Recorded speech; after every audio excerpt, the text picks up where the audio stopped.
एक बार की बात है। एक जवान बौद्ध भिक्षु अपने मन में उठने वाले नकारात्मक विचारों से बहुत परेशान था। ना चाहते हुए भी उसके मन में तरह तरह के गलत विचार आते थे। उसका स्वभाव भी काफ़ी चिड़चिड़ा हो चुका था।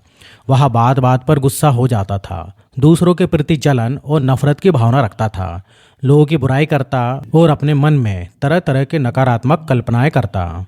वह अपने इन सब बुरी आदतों से बहुत परेशान हो चुका था।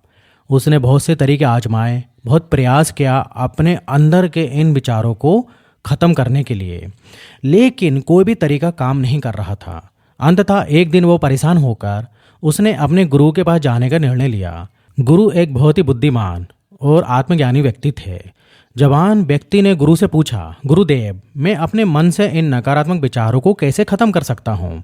गुरु ने उत्तर देते हुए कहा, नकारात्मक विचार बादलों की तरह होते हैं जो कि साफ आसमान को धुंधला कर देते हैं।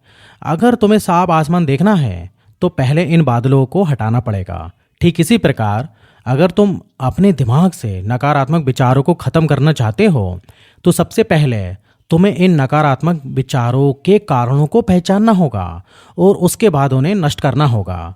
जवान भिक्षु को गुरु की यह बात जो है ठीक से समझ नहीं आई, तो उसने गुरु से फिर से पूछा कि गुरुदेव, कृपया जो है मुझे विस्तार से समझाने की कृपा करें।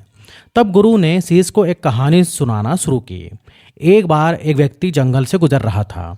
तभी उसे रास्ते में एक जो है सर्प दिखाई दिया। सर्प को देखते ही वह व्यक्ति डर गया और वहां से भागने लगा। जैसे ही वह दौड़ा, उसका पैर एक पत्थर से टकरा गया और वो वहीं पर गिर गया। उसने अपने आप को या खुद को बुरी तरीके से घायल कर लिया था और जब वो उठा तो पीछे मुड़कर देखा तो पाया कि वह कोई सर्प नहीं बल्कि सर्प के आकार की एक लकड़ी थी जो कि रास्ते पर पड़ी हुई थी। ये देखकर वो व्यक्ति को महसूस हुआ कि उसे नुकसान पहुंचाने का वह सर्प नहीं बल्कि उसके खुद के अंदर का डर और नकारात्मक विचार है जिसने उसे घायल कर दिया। कहानी खत्म करते हुए गुरु ने उस जवान भिक्षु से कहा, मन के नकारात्मक विचार इस कहानी के सर्प के भांति हैं जो तुम्हारी परिस्थिति का मूल कारण नहीं है बल्कि तुम्हारी समस्या का मूल कारण तुम्हारे अंदर बैठा डर, हीन भावनाएं और अतीत के बुरे अनुभव हैं जो कि नकारात्मक विचार, गुस्सा और द्वेष के रूप में बाहर आते हैं।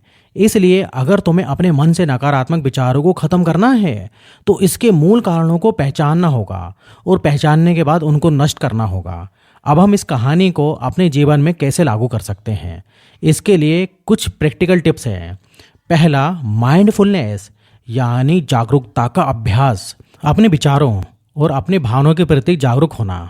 देखो क्या आपके भीतर क्या चल रहा है, आप अपने आसपास की घटनाओं पर क्या प्रतिक्रिया देते हैं। साथ ही मन में उठने वाले हर नकारात्मक विचार का कारण पता लगाने का प्रयास करो।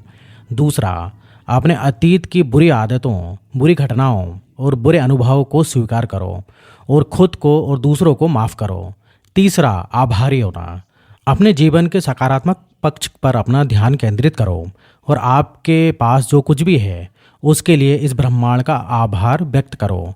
आभार व्यक्त करना हमारे नज़रिए को सकारात्मक बनाता है और हमारे अंदर से नकारात्मक भावनाओं को खत्म करता है।